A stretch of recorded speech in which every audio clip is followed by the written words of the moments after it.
An equilateral triangle is one that has three equal sides, so this side equals this side equals this side. It's an isosceles triangle from multiple perspectives. From the perspective of this side equals this side, it's isosceles, and so this angle equals this angle. And from the perspective of this side equals this side, it's isosceles too, and so this angle equals this angle. So we got that the three angles in the equilateral triangle are actually equal. Let's call these angles x. Then, from the sum of the angles in this triangle, we have that 3 times x equals 180 degrees, from which we find that x equals 60 degrees. Now, let's take the angle bisector of one of the angles of the equilateral triangle. It bisects the angle of 60 degrees, so each of the two parts must equal 30 degrees. This angle bisector is also an altitude in the triangle because it's an isosceles triangle, and it's also a median, so this length equals this length.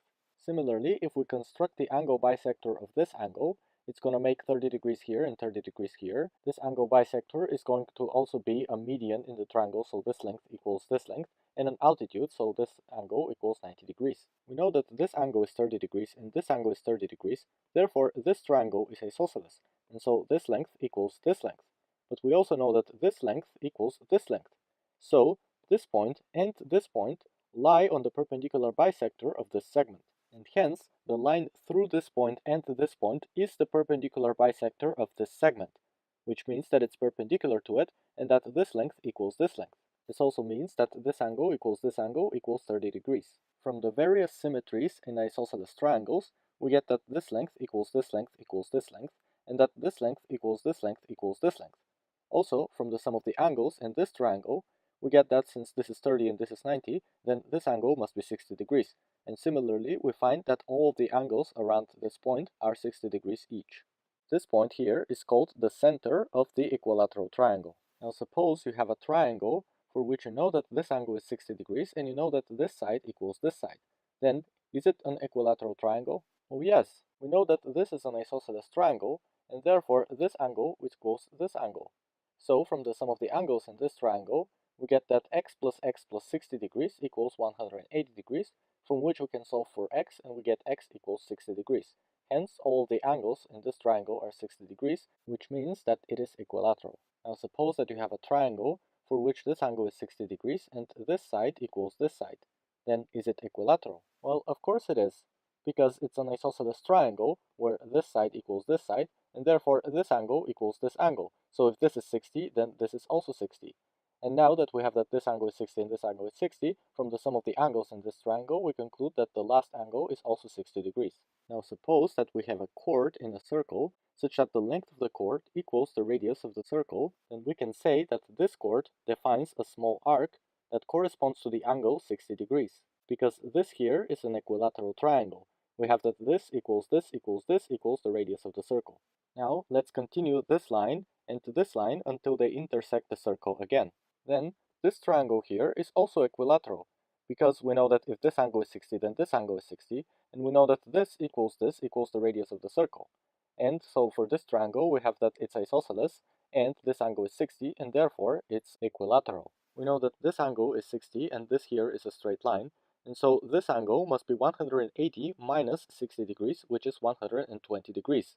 And now if we take the angle bisector of this angle, then this angle must be 60 and this angle must be 60. Continuing this line in the other direction, we get that this angle is 60 and this angle is 60. Then we can intersect this line with the circle at these points, and hence this length is r and this length is also r, the radius of the circle. And now each of these four triangles here is isosceles and has an angle of 60 degrees, and therefore all these triangles are equilateral triangles, meaning that all the red sides actually have length r.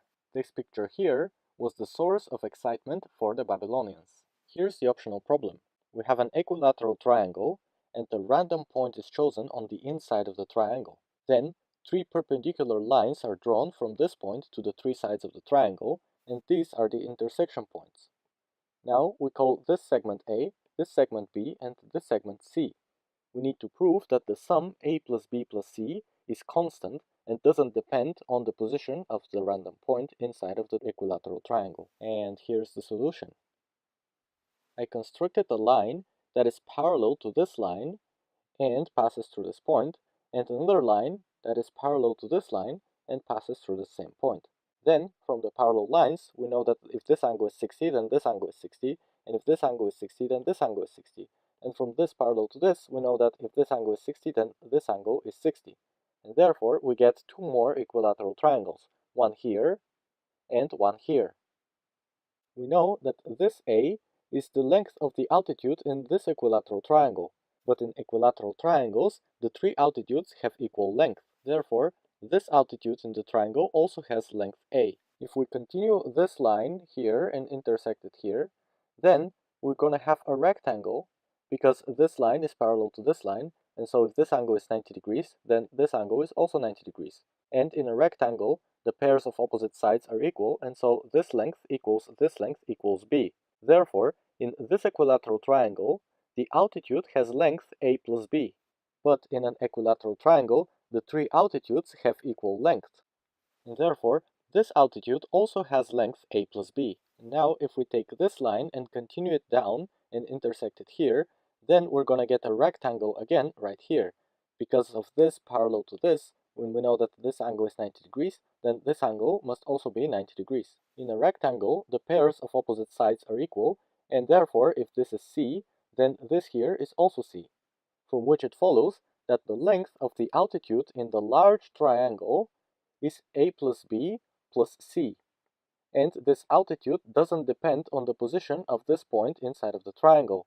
And therefore, a plus b plus c is constant, equal to the length of the altitude in the triangle.